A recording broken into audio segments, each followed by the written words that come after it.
Good morning, everyone. It gives me a great deal of pleasure to talk about our nutrition seminar that's going to happen. Today we have a potluck after church, and then at 2 o'clock, the Bracketts will be presenting the heart of the matter. Tomorrow from 2 to 5, we'll have a wonderful seminar. We're going to have a wonderful discussion on diabetes, carbohydrates, wonderful things. We also have 27 different types of items for you to taste tomorrow. But what gives me greater pleasure is to introduce my friend, Jim Brackett. He's been a teacher, a pastor, a conference ministerial director. He's been a wonderful friend. He and his wife have dedicated over 30 years to helping people relive their health and revive in their health. They do better, Live Better seminars. Lynn and I and Connie and Ray Cooper were able to go to his Live Better seminar and in residential care for a week. And I have to tell you, it was life-changing. We'll never be the same. And we're so grateful Jim is here with us this morning, and we just praise God for his ministry.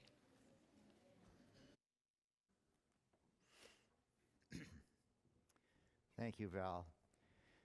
It's a real treat for us to be at Riverview. I think partly because Neva and I spent our college years at Walla Walla, and then we spent 10 years teaching at Upper Columbia Academy. She was the school nurse, and this is kind of our old stomping ground. There's a number of you here this morning that have spoken to me that we've known each other from the past. Unique among those, I think, is Dr. John Henriquez. We were in the same class together. He decided not to introduce me because he thought it would embarrass me if he did. So, and Peggy, where is Peggy Patchett? Am I understanding correctly that Tim and Dick are your older brothers? And they were both students of mine at Upper Columbia. And then you had one older brother than that, and I can't say his name. Clay or Clayton? Yeah. So that family was very special to us from those days.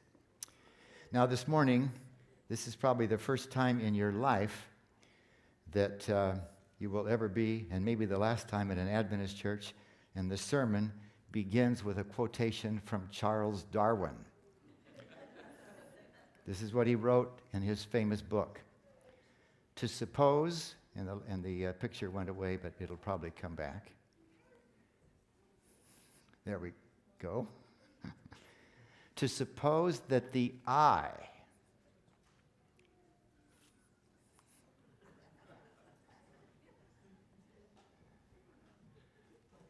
isn't technology wonderful? To suppose that the eye, with all its inimitable contrivances, that's a word we don't use very much. Inimitable means you can't imitate it. It's something extremely unique. You all know what contrivances are. I know these are big words for the children. But to suppose that the eye, because of its ability to adjust focus from different distances, I'm going to look for a child here that's about 10 or 12 years old. Somebody show me a child. What's your name, dear? Esther, if you were sitting here looking across the street and somebody was standing right here and you were looking at the person, something way across the street would be blurry, wouldn't it? When you look at the person. Yeah. But a second later, if you don't even have to move your eye. If you just think about the tree that you're looking at over there, what would that suddenly do? It would make the tree in focus, she said. Isn't that amazing? You don't even have to think about it, and your eye does that. Darwin is talking about that. And then he says, for adjusting different amounts of light, I think even the children in here know that in the middle of the color of your eye, there's this little black hole that gets big when it's dark and tiny when it's bright. And that happens without you having to think about it. And for the correction, I'm sorry for these big words, even for the parents maybe, for the correction of spherical aberration and chromatic aberration. That means something is round and something is colored and something doesn't work. So there's these three things: adjusting the focus, how much light gets in, and the fact that the eye can correct. I'm going to show you for a minute about what those are. Then this is what he says. This is the most amazing thing. He says, I agree that if these things could have been It could have happened by evolution. I'll change the word there. I freely confess it would be what, friends? Absurd. Isn't that interesting? Darwin, when he looked at the human body, felt like he could imagine how all parts could have evolved. But when it came to the eye, he really stumbled. And he's saying, I realize that sounds absurd. And later in the book he says, but it happened, so here it is. You know. Now, let me just take a moment. Here's a picture of an eye, a drawing of an eye. And the light comes in, let's say from the left. Actually, the cornea bends the light too, but we'll just pretend like the lens bends the light and makes it focus on what most of you know is called the retina. And you may not know this, but the retina covers almost the entire inside of the eye.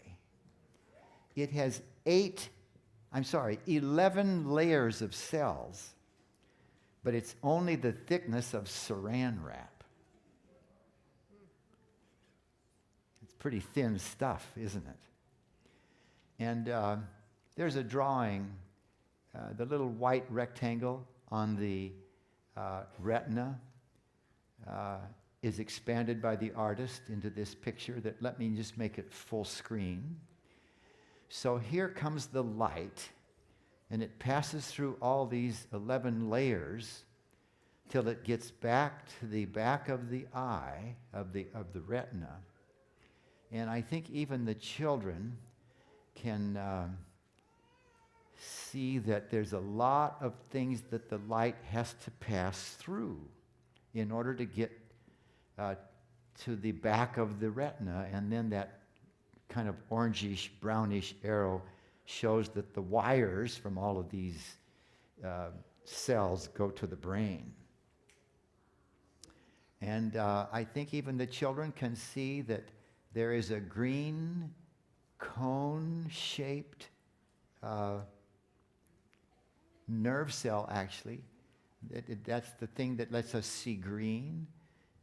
And there's a cone that lets us see blue or red. And all of the adults know that those things are called cones. That's how we see color. And these things we call rods that look like a rod help us see black and white. And let me show you what Darwin was talking about. I'm going to use a telescope instead of a camera. I think it'll be easier. Most everybody knows that the light comes in from a star and hits the mirror, and then these light waves are focused back to somebody's eye, and so they can see the star. And that mirror has the shape of a ball or a circle. That is to say, if it did, it wouldn't work. Let me show you what I mean. So there's a mirror that's the shape of a circle, and the problem is, this is what Darwin was talking about when he says there was spherical aberration. There's something wrong with the circle, in other words. If the light comes in at the edge of the mirror, if it's a circle mirror, then it will focus maybe there. But the light that comes in the middle of the mirror focuses somewhere else.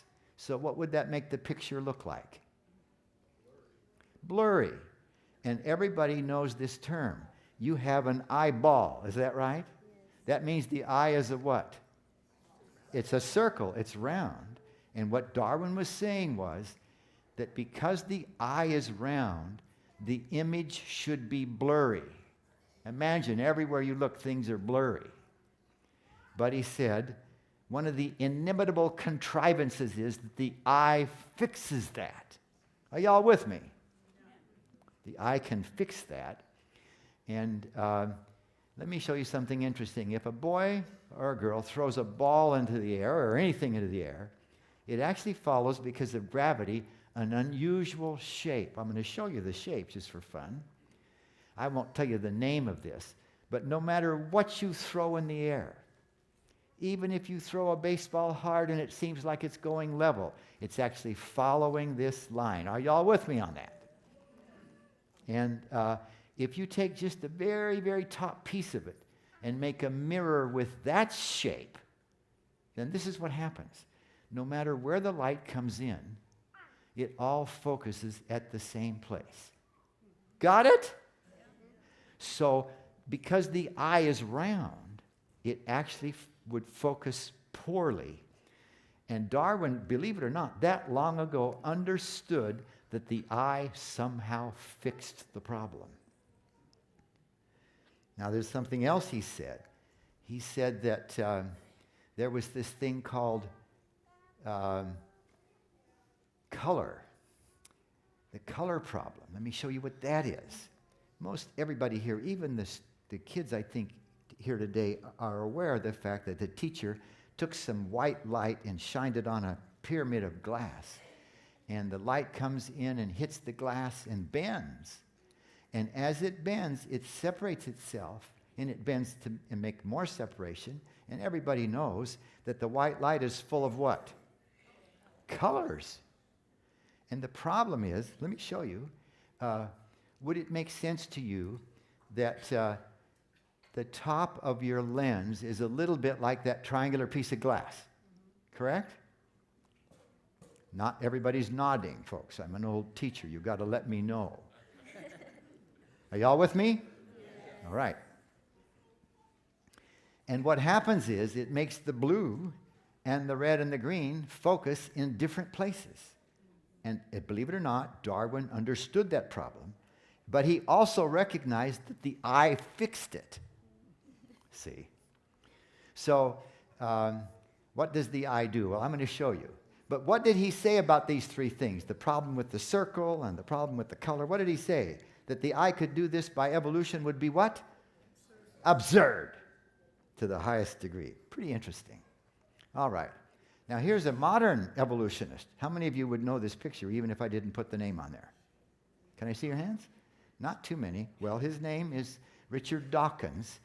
He's a great criticizer and makes fun of people who believe that there was a designer or a creator.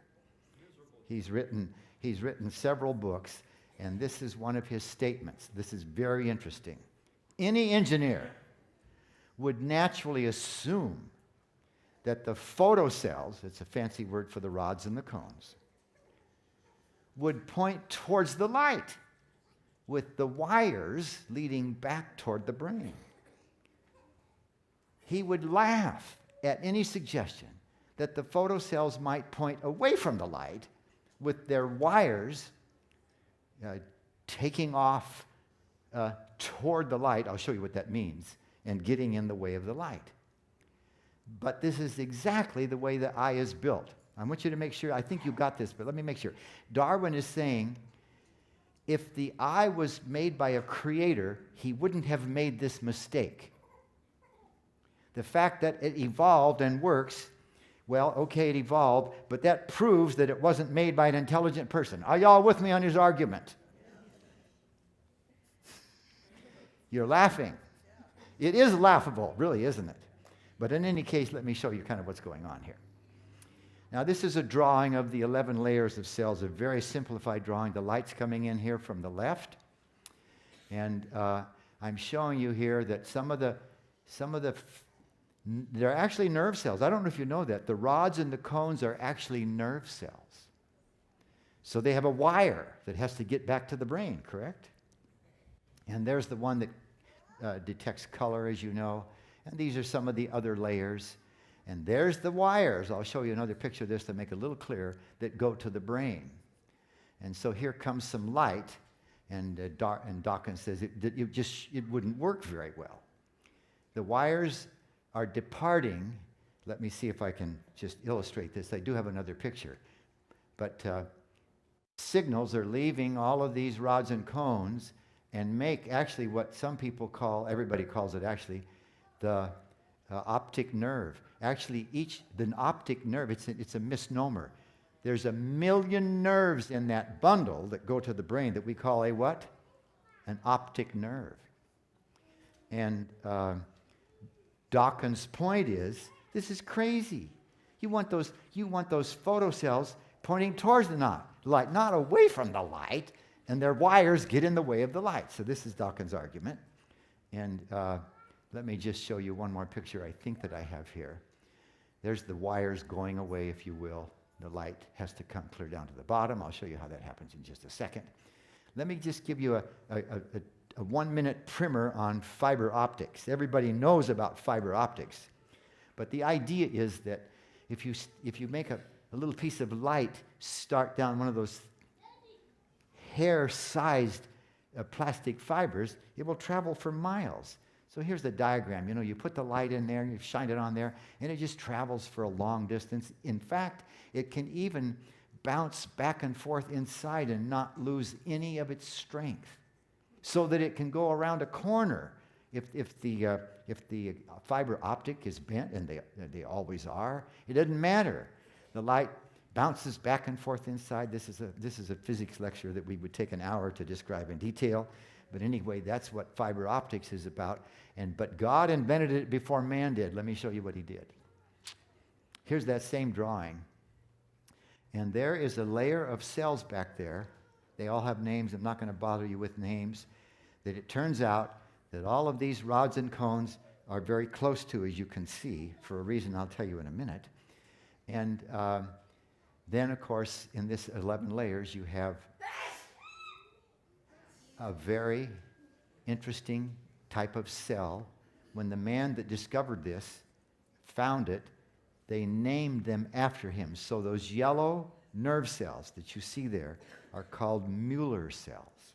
And when your optometrist puts you up there and shines that bright light, what he's looking at, and the artist doesn't show this, all you can see when you look at the retina is Mueller cells. They've only put 3 on the screen, but they are everywhere. And the Mueller cell, can you see it, has a little funnel at the top. Can you see that? And what's going on there is something like this. The light that strikes the Mueller cell travels clear to the bottom of the retina, just like a fiber optic. And the light is splashed down there on the rods and the cones. Y'all get that? This is how the Creator overcame the problem of having the light have to pass through how many layers? 11 layers of cells. Amazing.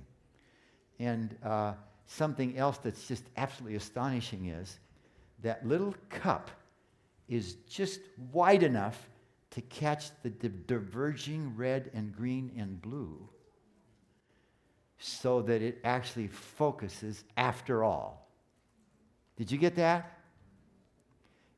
You're not responding very strongly. This is fabulous stuff. Is that right? And Dawkins says, poor design. Can you believe that? Well, this is an actual photograph magnified several million times to actually see. Can you see some rods there? And some cones and so forth? And there's a rod and there's a cone and so forth, yeah. And I want you to see something really, really fascinating. Can you see from where you're sitting? I'm going to turn around and, yeah, it's pretty clear. Can you see that little pancake sitting on top of the rod? They don't call it a pancake, but it kind of looks like a pancake, right? When some light strikes that pancake, there's some chemicals inside that react because of that and make some heat. Did you ever take chemistry and you pour one thing into another thing, it goes poof? Maybe it went boom, I don't know. But like a firecracker. When you light a firecracker, is that a chemical reaction? Yeah. Sure it is.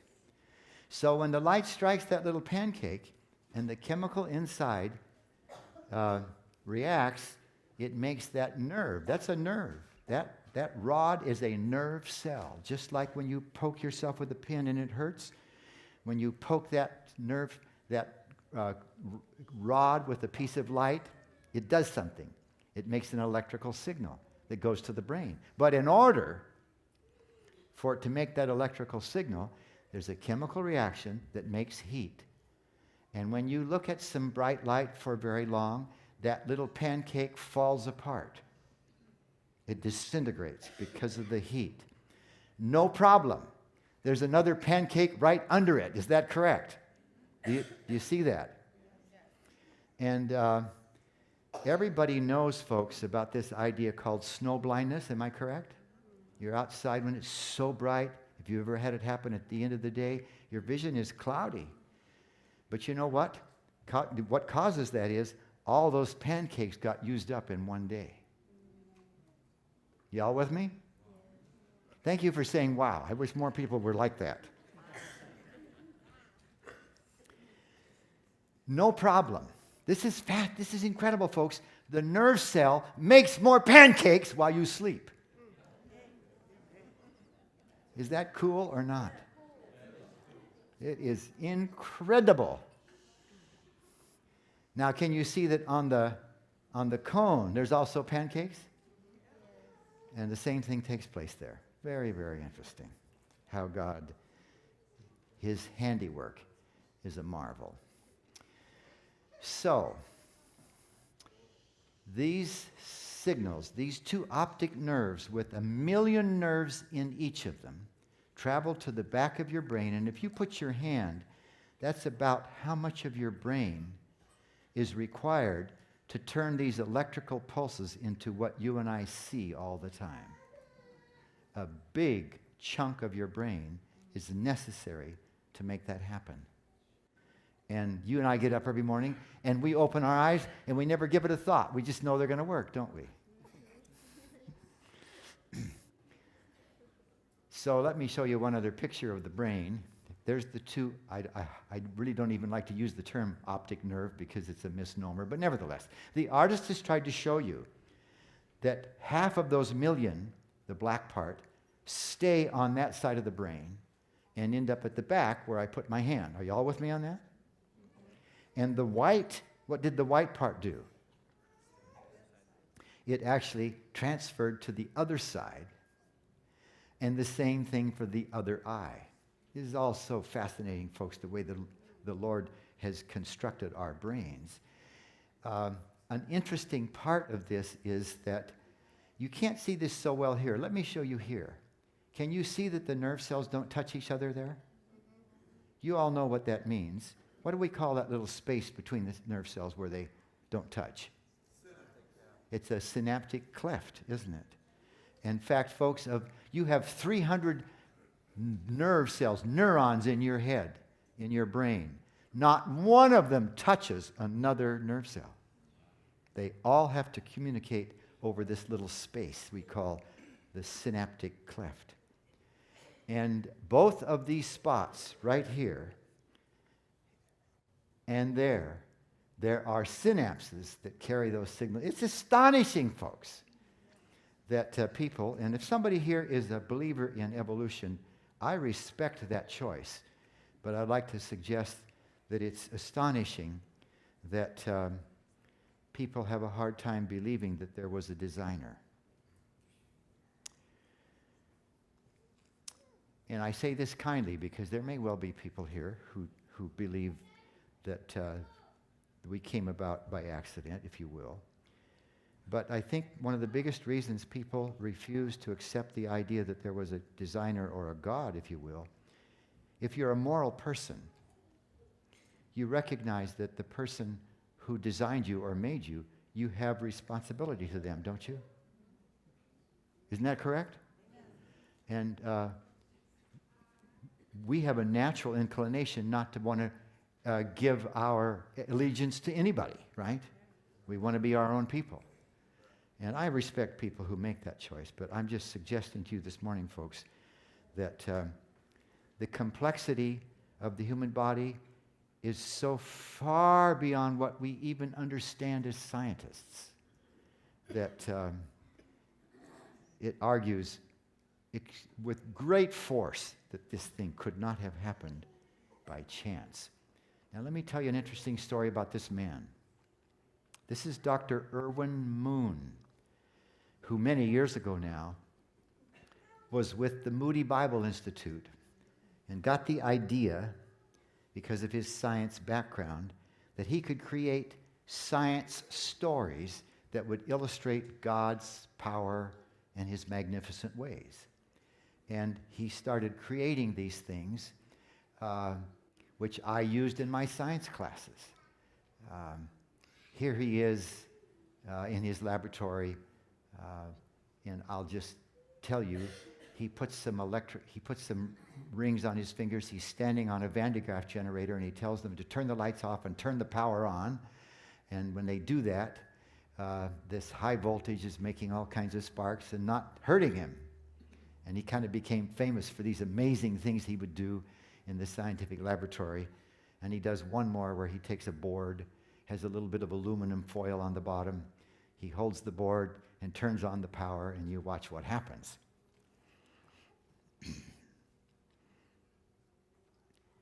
You'd think he'd die from this 100,000, well, actually several million volts, but he would use these things to illustrate things about God and his wonderful ability and care and love for us. And I'm going to go to the next picture now. He actually made 18 of these, and these are the titles of the 18, back in those days they were films, on these various topics. How many have ever seen one of these? Can I see you? Hold your hands up. There's about a dozen of you at least, and I used to use them in the science classroom at Upper Columbia Academy. Now but the one, I love them all, but the one I loved the most was the one he called Windows of the Soul. And he used that term to refer to the ears and the nose and the eyes and the touch and so forth. There was one particular one that was just so interesting that I wanted to tell you about it. He had his engineering staff build a device that when he put it on his head, it looked like a kind of a pair of binoculars. He saw the world upside down. And he wore this thing for 6 weeks. And at first it was extremely difficult. I'll show you that even the simplest of tasks, somebody's going to roll a ball to him, and he can't grab it. It just doesn't work because it's upside down and left for right. Are you all with me on that? That's why when the ball was rolling left, he reached right and so forth, because that's how it switched around. Whenever he took these off, he closed his eyes and put a mask on to spend the night sleeping or to take a shower or whatever. He never opened his eyes without that device for 6 weeks. And this is what it kind of looked like to him. And of course, as he walked down the street, it made quite an impression. But he finally was able to function, and he's proving this by riding this motorcycle through a maze, and he's a pilot. He went out and flew this airplane and did all normal maneuvers with it. He had a pilot with him just in case. And so he was showing that, here's what he was illustrating, that our brains are so amazing that even though this thing got all mixed up, it finally became as normal for him to function with the world upside down as it had been before. Wow, that's amazing. Now, in 1974, while I was teaching at Upper Columbia Academy, we had little tiny Spokane, the smallest town that has ever had a World's Fair, 177,000 people. And the North American Division, now some of you, if you're visiting, that's a term we use for the Seventh-day Adventist headquarters that kind of oversees the work for all of America and all of Canada. The North American Division spent some money to make a rather large display. It was about almost maybe a third the size of the sanctuary, bigger than that. And all around this room were displays about health. The whole thing was about health, and quitting smoking and whatever. And there was a lot of TVs and little gadgets that were electronic. And somehow, I don't know how they ever found out about me. I was teaching electronics at the time, and I was tasked to go in there every day and make sure everything was working for the 6 months that the fair was running. I had a pass, and I would go there, and if something wasn't working, I would fix it and so forth. And it happened that about 100 feet away from where the Adventist display was was a little pavilion. I think I have a picture of it. Can you see where it says Sermons from Science? This was the pavilion that Moody Bible Institute constructed. And inside, a hall, not quite this big, but pretty close to this size, with kind of pews, sort of benches, comfortable benches, and they would show these various films that Dr. Irwin Moon had created. And so if I wasn't too busy, if it was between classes or something, and then during the summer, of course, there were no classes, I had time, I'd slip over, and even though I'd seen them all, I'd slip over and sit down and watch one. Do you ever watch the same thing again and enjoy it? Sure, we do that. So one day, when I was done checking things out, I slipped over there and sat down, and in a little bit, people filed in. You can see the lines actually waiting outside to get in.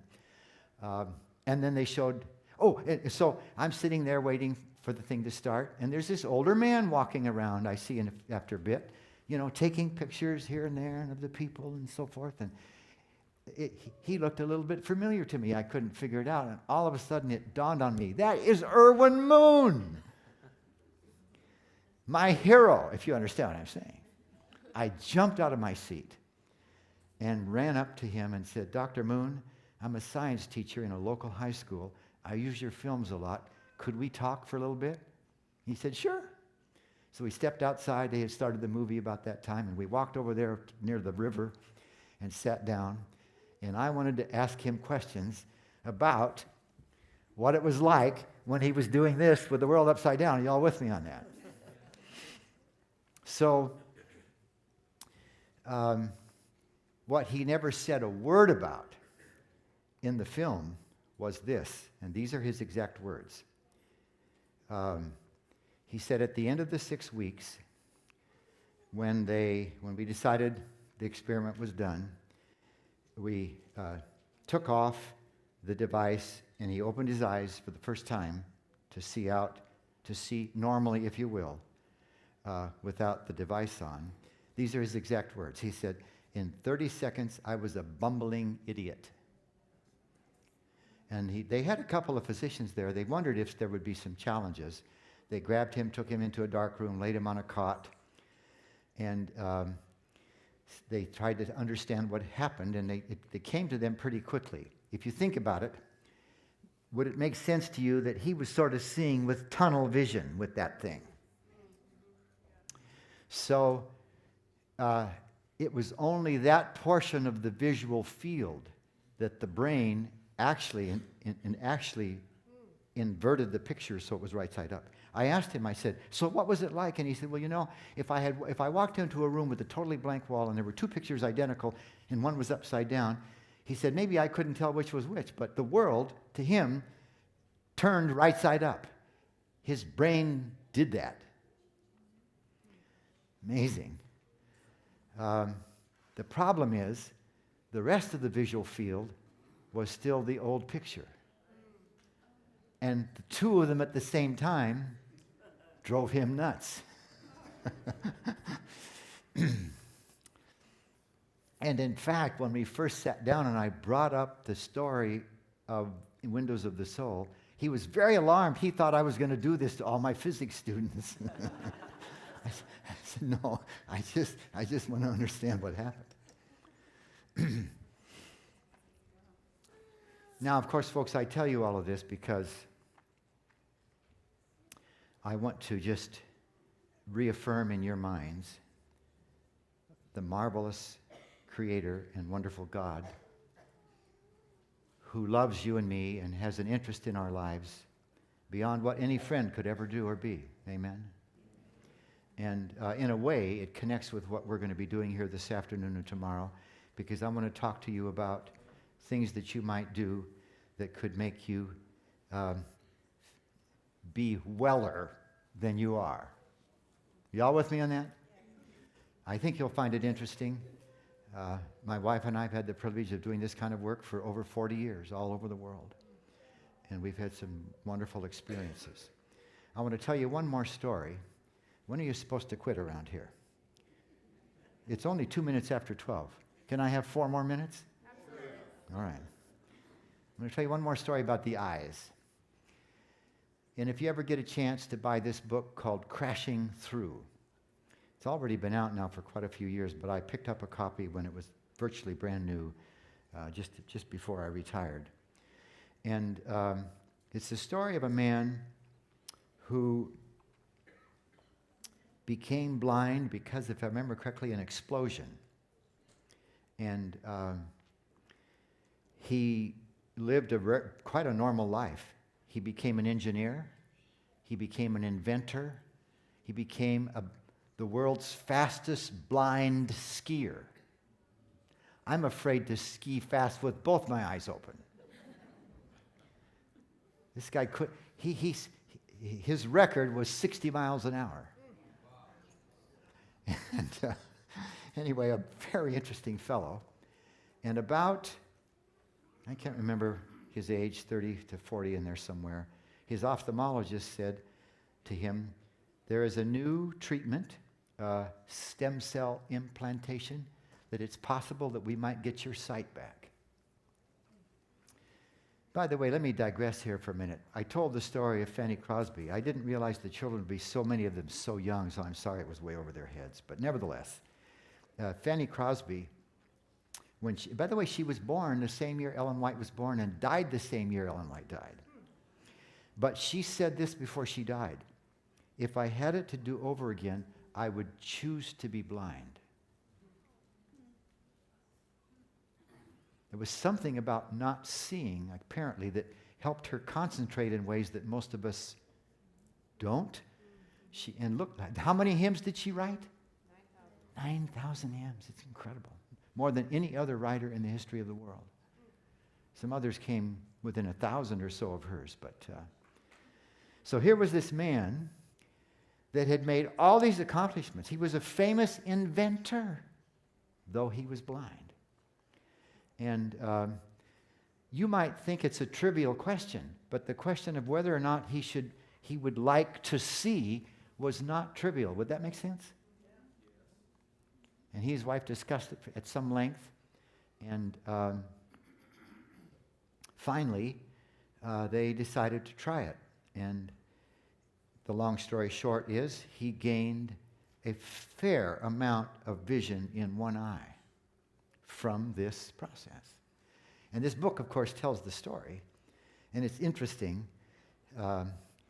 It's not totally out of place, but I won't discuss it in any detail here. But among the things he wanted to see was his wife and every part of her, because he had touched these things, but he never had seen them.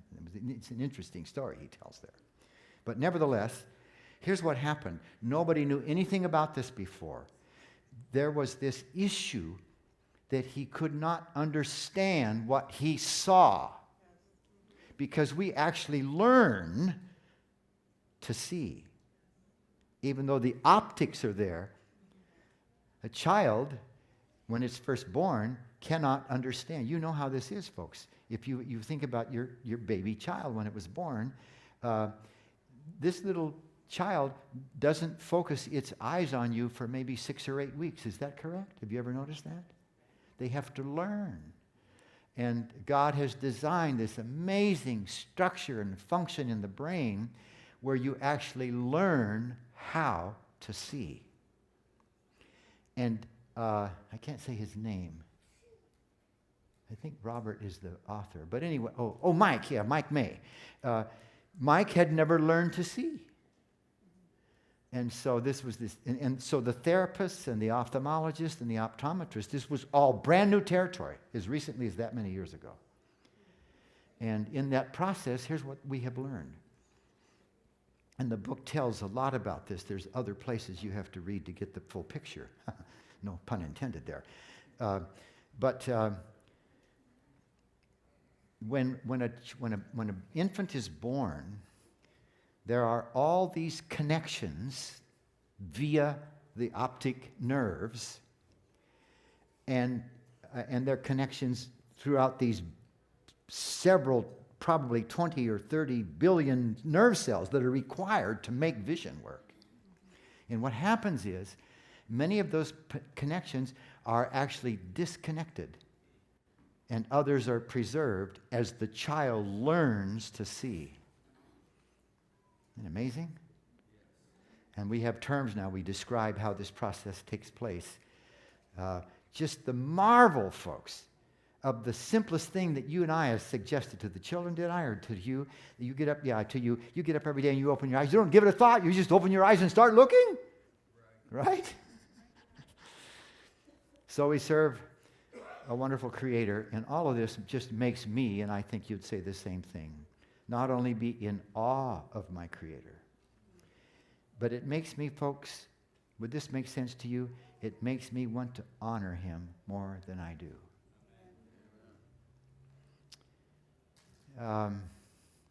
You and I all did this when we were children.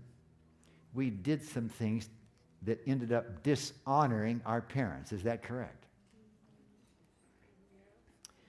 Now, my mother, we lived in a small town.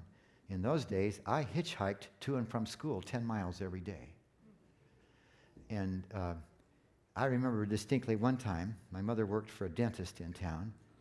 Somebody picked me up. I can't remember if it was a man or a woman. I think it was a lady. And she said, "Are you Mrs. Earl's son?" I guess I looked like my mother. And the point of that story is, no matter where you are, folks, and no matter what you and I do, what we do has an effect on other people's opinion about our God. Is that fair enough? And I know that your heart is here too. I'm just trying to take this opportunity to encourage us, and I think you'll connect with this, is how I care for my body part of honoring my Creator. And that's the milieu under which we would like to share with you some things about, which lots of Americans know a little bit about. I think you'll be surprised about how much about it you may not know that we'll share with you this afternoon and tomorrow. And we'll do lots of time for Q&A. As an old teacher, I'm very, very comfortable with dialogue. And I think you'll find it fascinating and not only good for us, but ennobling. Would that be a fair term? To think about ways that I could care for what God gave me better.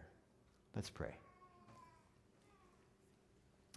Father, I thank you this morning for your love, for your marvelous creative hand, Lord. And I want to not only appreciate it more, Lord, I want to be more honorable to what you've done and to how much you want to save people on this dying planet. Bless us, I pray, Lord, in Jesus' name. Amen.